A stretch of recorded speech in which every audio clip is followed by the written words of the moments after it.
And furthermore, Ernest, according to this article I was reading, do you know there are more accidents in the home than anywhere else? Yeah, well, my landlady's cooking would account for a lot of that. Yes, yes. And then, of course, there are, road accidents. Do you know, Ernest, that there are 5.5 people run over per minute every day? Fried eggs like lumps of coke. I sometimes think she...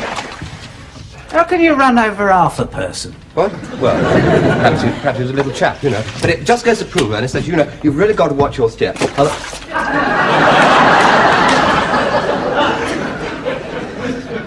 You got your foot in my bowl of water.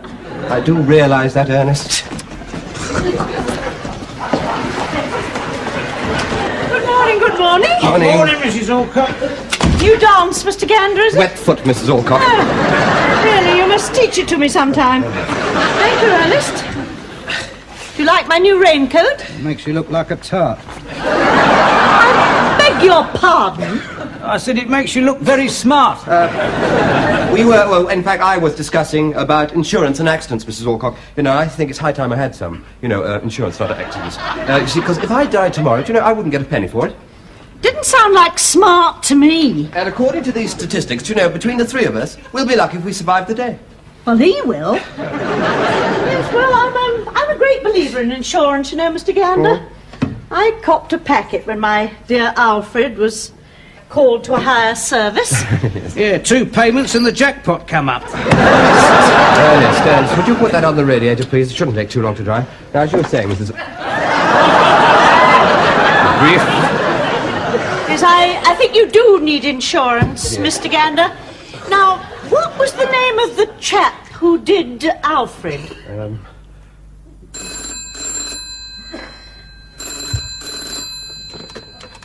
Hubert Mullins. Hubert Mullins, insurance brokers. Oh, hello. This is Marigold Alcock. Oh, yes. Is that Alcock as in ballcock? No, just one L.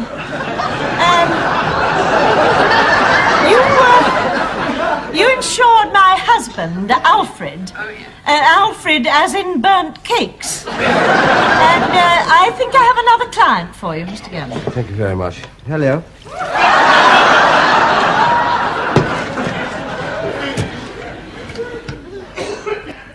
Alcock. Oh, yes, of course, I remember you now. You were wearing a purple dress and long earrings. No, I don't think so. No, in fact, I'm ringing you up about life insurance. Yes. Oh, so sorry. That's right, yes. Tea, Mrs. Alcock. Brown sugar? No, I spilt some of the tea on it. Mrs. Alcock, I was wondering if I might use the executive toilet. Certainly not. Last time I let you in there, you ate all the Turkish delight. I'll have to go to the tube station and it's tiddling down. Well, I'd lend you my raincoat, but you don't want to look like a tart. And don't spend all day reading the walls. Yes, right. Right, yes, well, that'll be fine, and I'll see you tomorrow at 1 o'clock, and you'll come round here. Yes, I'll be there, God willing. And I'll bring the forms. Yes, good. Bye. Come on, Undertiger. It'll do you good as well.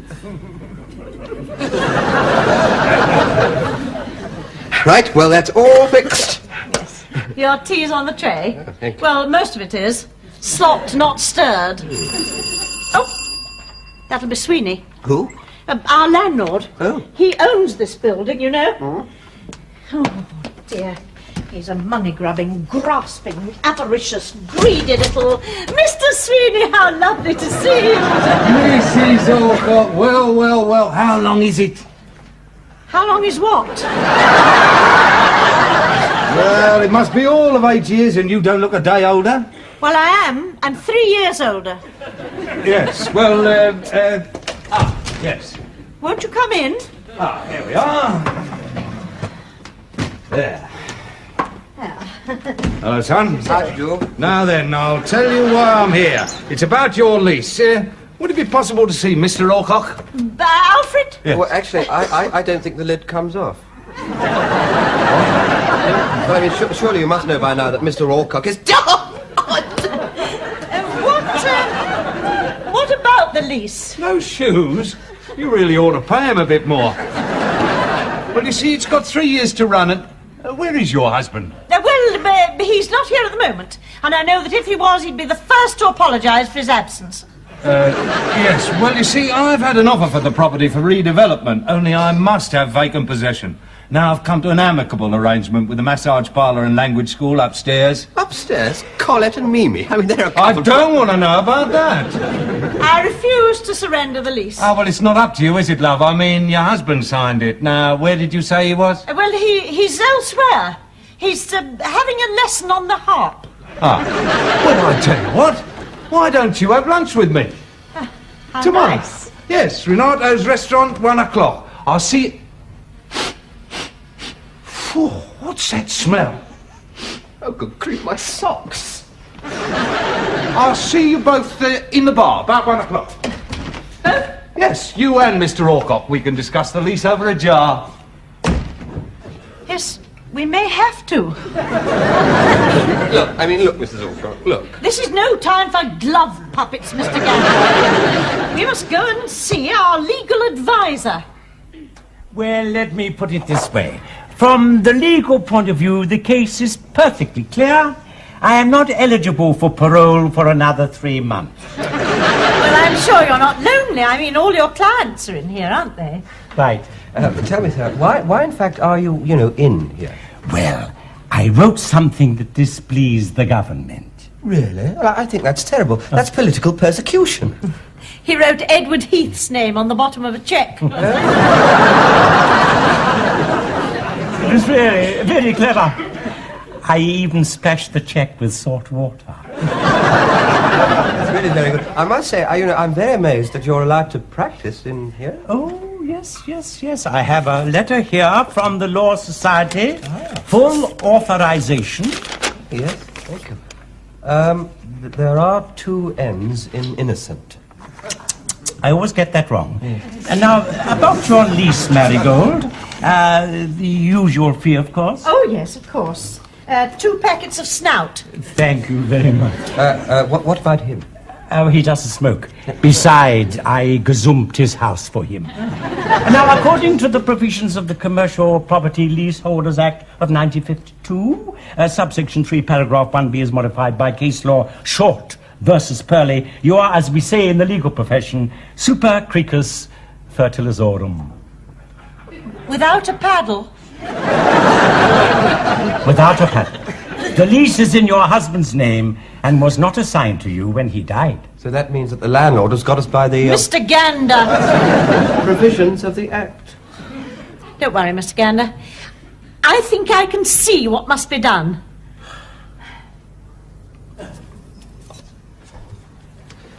Mrs. Alcock, look, you'll never get away with it. Well, if Sweeney wants to see my husband, we must oblige. Ernest, what are you mixing with the soil? Well, it's, I don't know the polite word for it.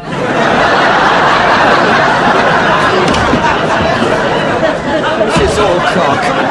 Look, Mrs. Alcock, Mr. Sweeney, he wants to see Alfred for lunch, not me. Well, he won't remember what Alfred looks like, and with a false nose and moustache and built-up shoes. Yes, but you once said your husband was short. Yeah, all right, then built-down shoes. But look, he's seen me. Not with a false nose and a moustache and built-down shoes, he hasn't. Look, I'm very sorry, no, I won't. I mean, if I can help, I'll speak to him on the phone with a false moustache and a beard. No, you'll get a free lunch. No, but he'll recognise me. Anyway, I've got these rather attractive hazel eyes. Oh, goody. Well, if you're not going to do it, who am I going to get at such short notice? I've done them all, so they won't need feeding again for another couple of weeks. What are you looking at me like that for? About the right build, similar height. What? Bit old, of course, but, Ernest, how would you like to be my husband? Come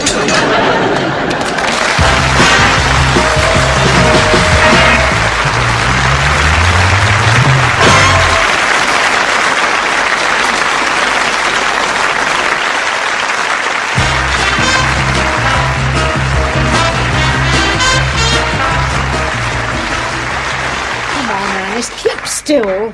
Don't fidget, for goodness sake. Pull yourself together. Glad to see you had a shave this morning. Oh, this was the very suit that my dear Alfred was wearing when he fell dead. Oh, my God. Mind you, he did stick out much more in front than you do. Yeah, well, I haven't been well. Mrs. Alcock, I think he needs a belt. Yes, he'll get one if he doesn't stop fidgeting.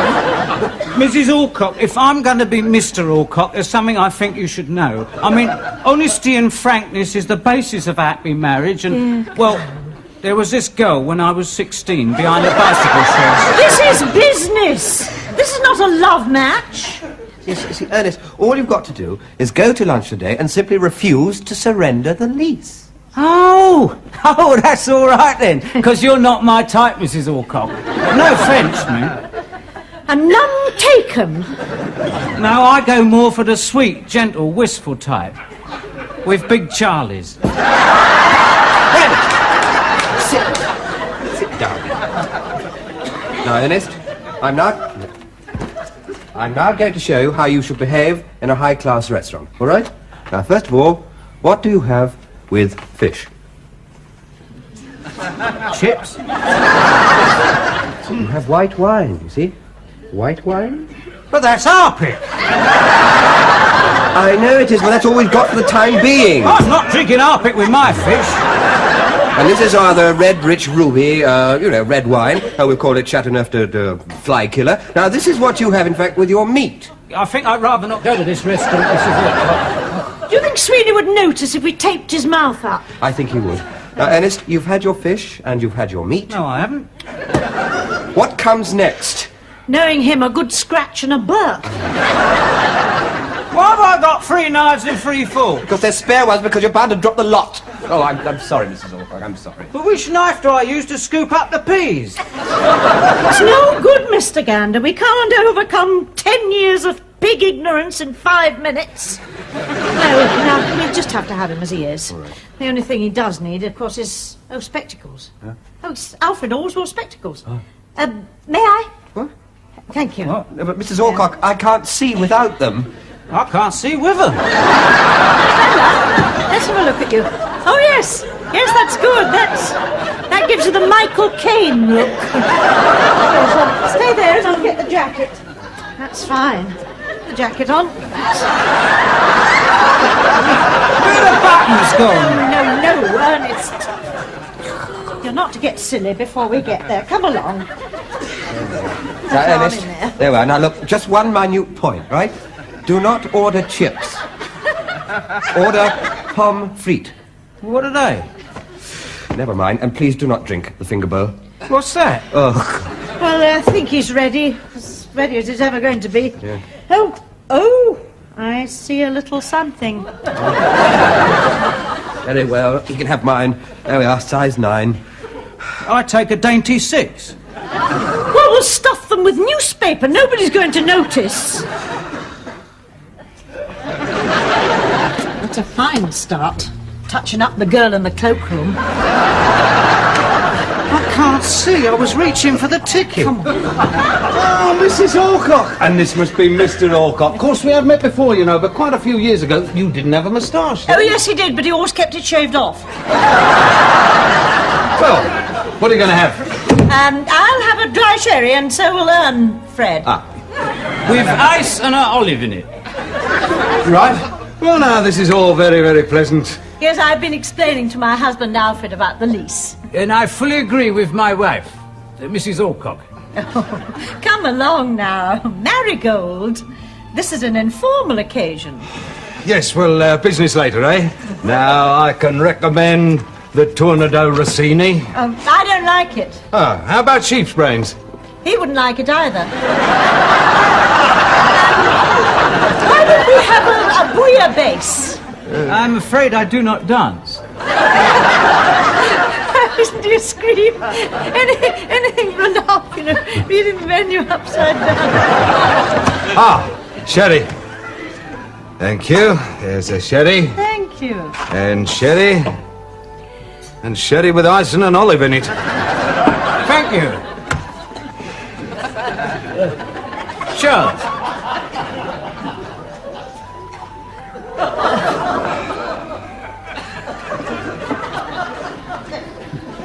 You are ready to order, madame? Yes, I am.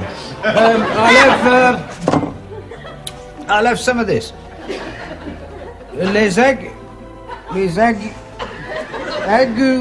Oui, les aiguillettes de canard sauvage au poivre vert avec des manches tout étuvées au beurre. Ah, c'est délicieux. That's what I said. With some fried bread. Yes, well, I'll have the same, but without the fried bread.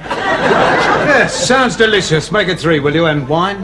Yes. Now then, Mr. Alcock, what would you care to... I think we'll have a bottle of number 6. Oh, hélas, madame. Well, 2 bottles of number 3, or half a bottle of number 12. You see, my husband doesn't usually have lunch. Don't you think we'd better call the whole thing... Nonsense, Marigold, my little turtle dove. Beg your pardon. I'm starving hungry, so not another word, my cherub.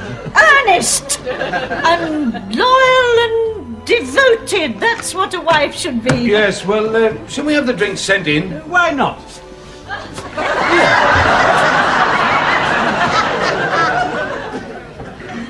I don't think I'm going to enjoy this lunch.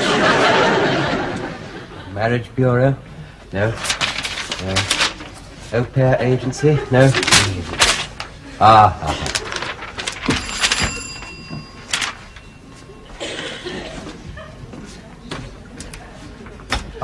Good afternoon.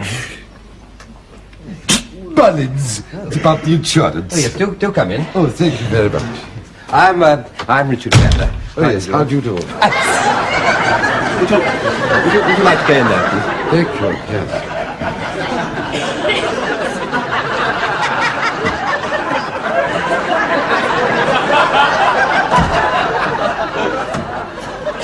I do hope you don't mind me bringing my tiger with me. What? Oh, it's a cat. A cat. Yes. It is a cat, isn't Oh, it? yes. If I leave him alone in the office, the mice attack him. Soft old sissy. There we are, tiger. Now tell me, do you have a policy? What, towards cats? Well, No. An insurance policy. Oh, I see. No. Oh, very well, then. Here we are. I think we get your papers ready. Right. Now then, may I have your full name? Yes, please. Richard Gander. Richard Gander. No other name? No. Well, I mean, when I was at school, I used to be called Goosey Goosey. Yes, you would be called that, wouldn't you? Yes. And, tell me, do you suffer with any of these disabilities? So I wonder if you could you? Yes.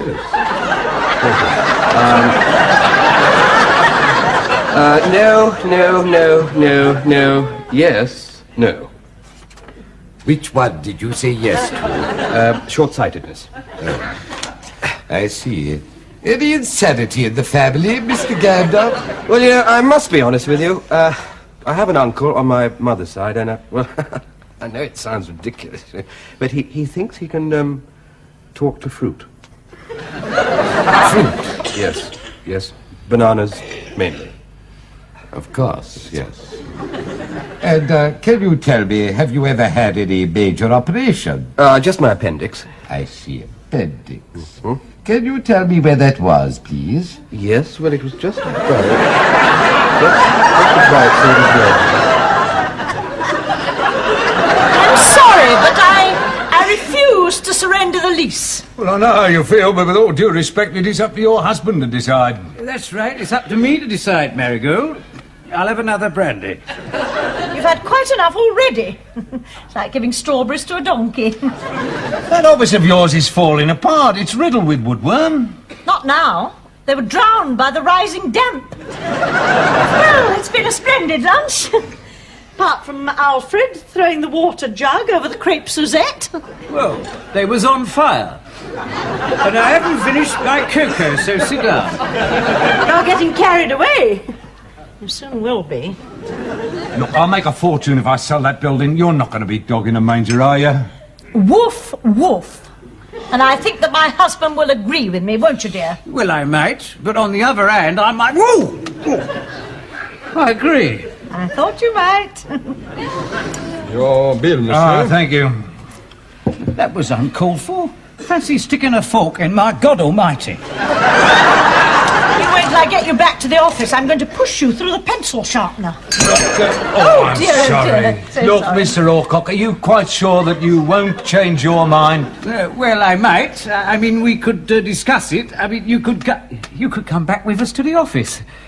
Yes, please. Any difficulty about getting you a policy, Mr. Goose? Now, if you'll just sign there, please. That's right. And then...